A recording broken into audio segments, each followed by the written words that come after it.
In the sterile hush of the pediatric ICU, under the relentless flicker of fluorescent lights, 8-year-old Lily Harrington lay motionless, her tiny chest rising and falling like a fragile bellows on the verge of collapse.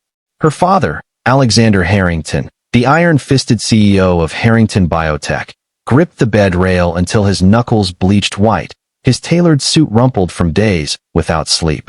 The doctors, world-renowned specialists flown in on his private jet, hovered like defeated generals, murmuring about irreversible neural damage and end-of-life protocols.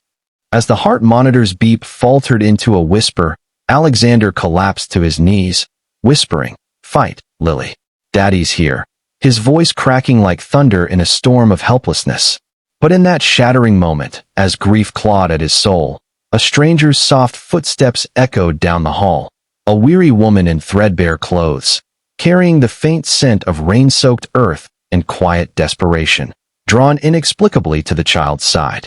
Alexander Harrington had built an empire from nothing, a biotech juggernaut that promised cures for the incurable. At 45, he was a titan, sharp-suited, silver-tongued, his face a fixture on Forbes covers and TED stages.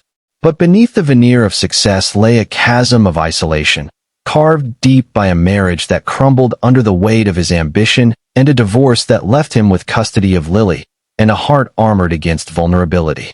Lily, with her wild curls and infectious laugh, had been his anchor, the one pure light in a life of boardrooms and betrayals. Now, as she lay comatose from a rare autoimmune storm that ravaged her young body, Alexander's world teetered on oblivion. He'd thrown millions at the problem. Experimental treatments, a dedicated wing in the city's premier hospital, specialists who spoke in acronyms and averted their eyes. Yet nothing pierced the fog enveloping his daughter. Days blurred into nights. He hadn't left her side, surviving on black coffee and the hollow echo of his own prayers. Across the hospital's labyrinthine corridors, in a dim corner of the general ward, lived Elena Vasquez, a 32-year-old single mother whose life was a tapestry of quiet endurance. Elena had fled an abusive marriage in a dusty border town, crossing state lines with nothing but a battered backpack and her 5-year-old son, Mateo, clutched to her chest. Poverty clung to her like a second skin. Eviction notices piled up in her one-room apartment, food stamps stretched thin over ramen, and dreams deferred. She worked double shifts as a cleaner in a diner, her hands raw from bleach, her spirit frayed by the loneliness of raising a child alone. Mateo, with his bright eyes and endless questions, was her everything. But lately, he'd been plagued by fevers that no clinic could fully diagnose. That's what brought her here, a subsidized checkup that ballooned into an overnight stay when his temperature spiked dangerously. The hospital was Elena's reluctant sanctuary, a place of fluorescent purgatory where hope and despair mingled like smoke. On that rain-lashed evening, as thunder rumbled outside the windows, Elena paced the halls with Mateo asleep in her arms, his small body heavy against her weary frame. The ICU doors loomed like a forbidden threshold, guarded by nurses in crisp scrubs.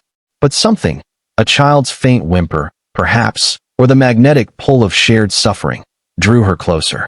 Peering through the glass, she saw Lily, pale as moonlight, tubes snaking across her like cruel vines, and the man beside her, a broken king in a crumpled crown. Elena's heart twisted.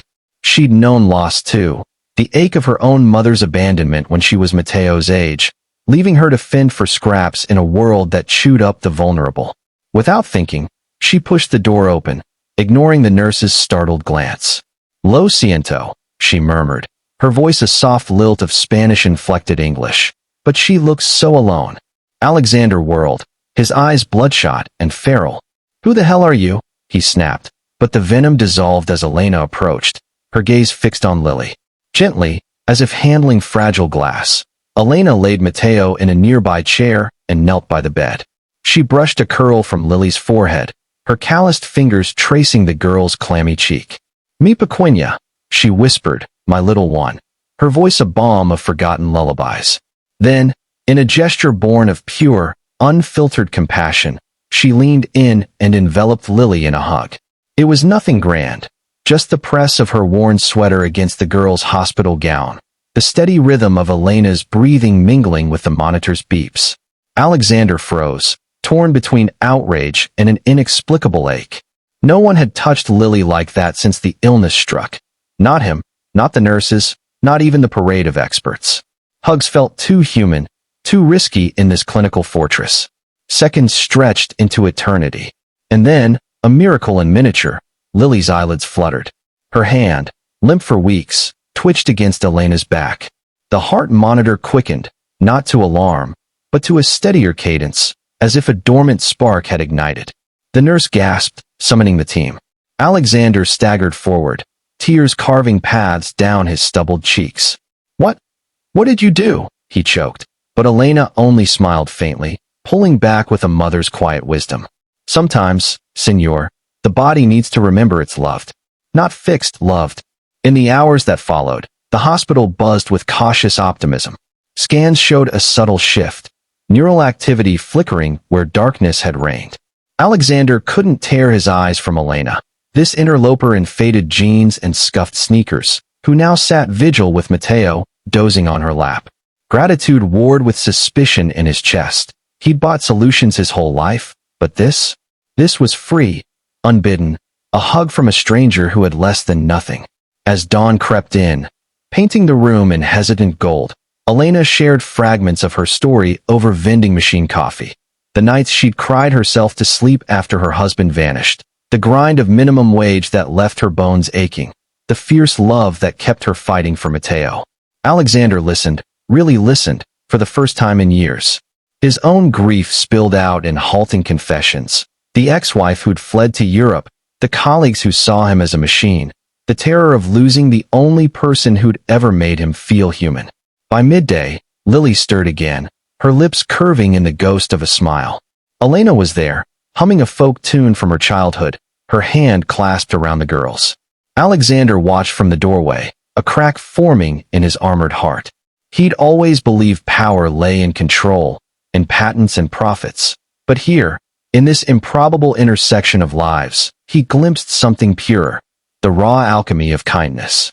Elena, sensing his gaze, met his eyes with a nod. "It's not magic, you know. Just being there." For the first time, Alexander felt the weight of his isolation lift, if only a fraction. Little did he know, this act, the simplest generosity from a woman who'd known only scarcity, would unravel the threads of his life, weaving them into something unbreakable. Yet struggles lingered like shadows.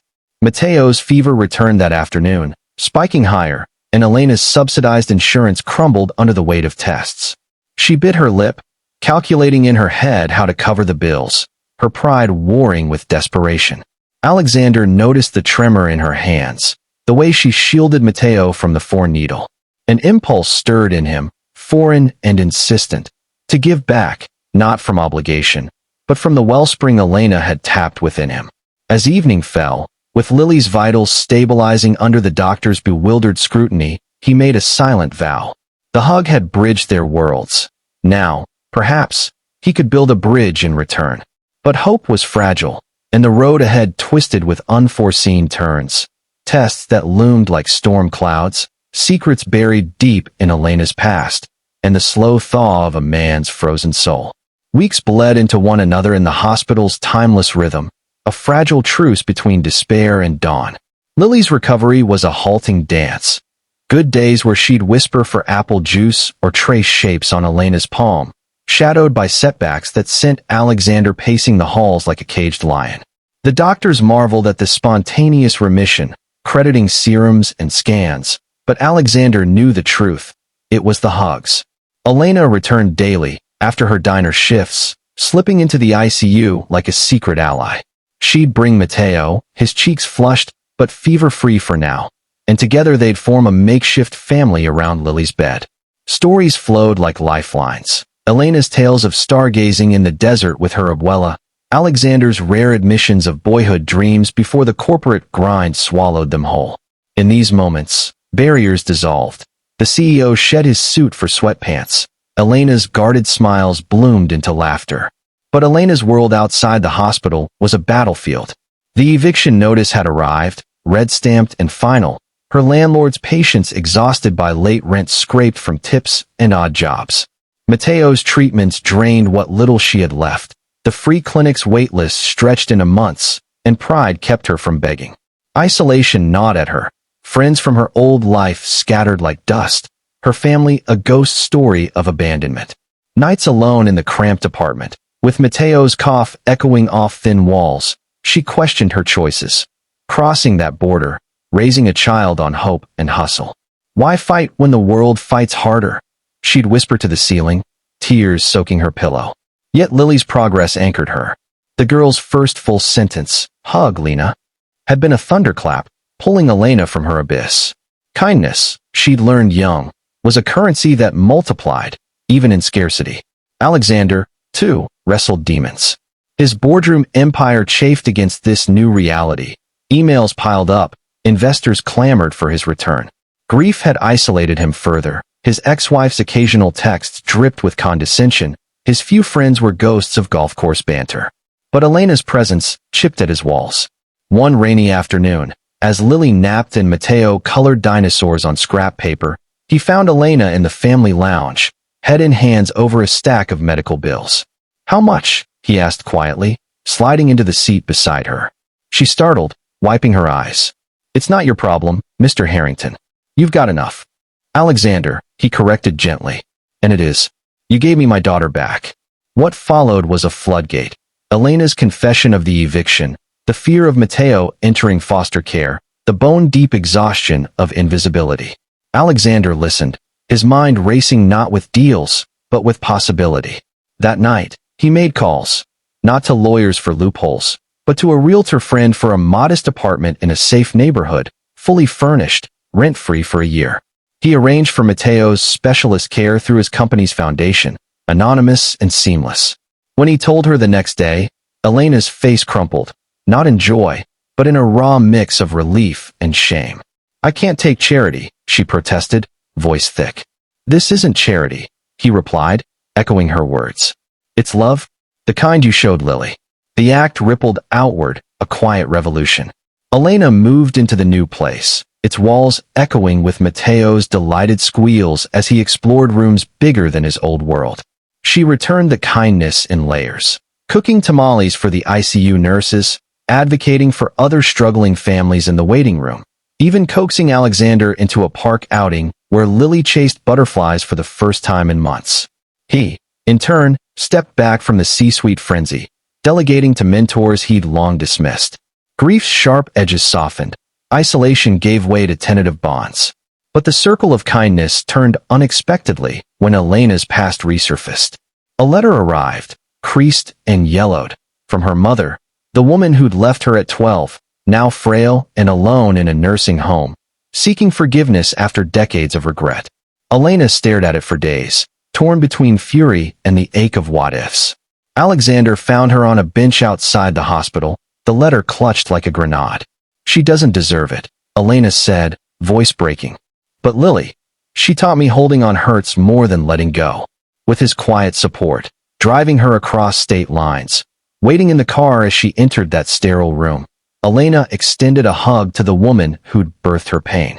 It wasn't absolution, but a release, tears shared, stories unearthed, a fragile bridge rebuilt. In that moment, Alexander saw the full circle. Elena's compassion for Lily had healed her own wounds, and in helping her, he'd mended fractures in his soul he'd ignored for years. Lily's discharge came on a crisp autumn day, her curls bouncing as she ran into the sunlight, Elena and Alexander trailing with laughter bubbling up like forgotten springs. The hospital, once a tomb, felt like a birthplace. Struggles hadn't vanished, bills lingered, old scars itched, but hope had taken root, watered by small acts that snowballed into transformation.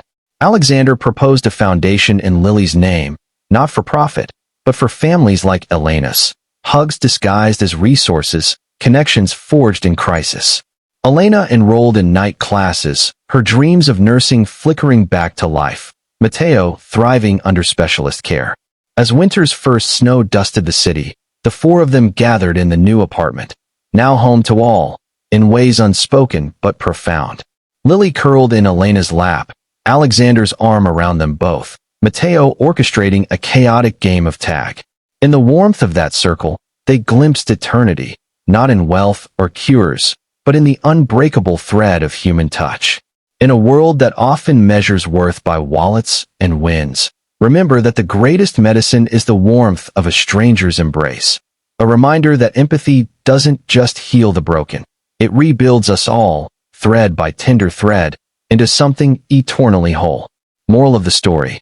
In the currency of kindness, even the smallest gesture from the emptiest hands can fill the deepest voids and rewrite destinies.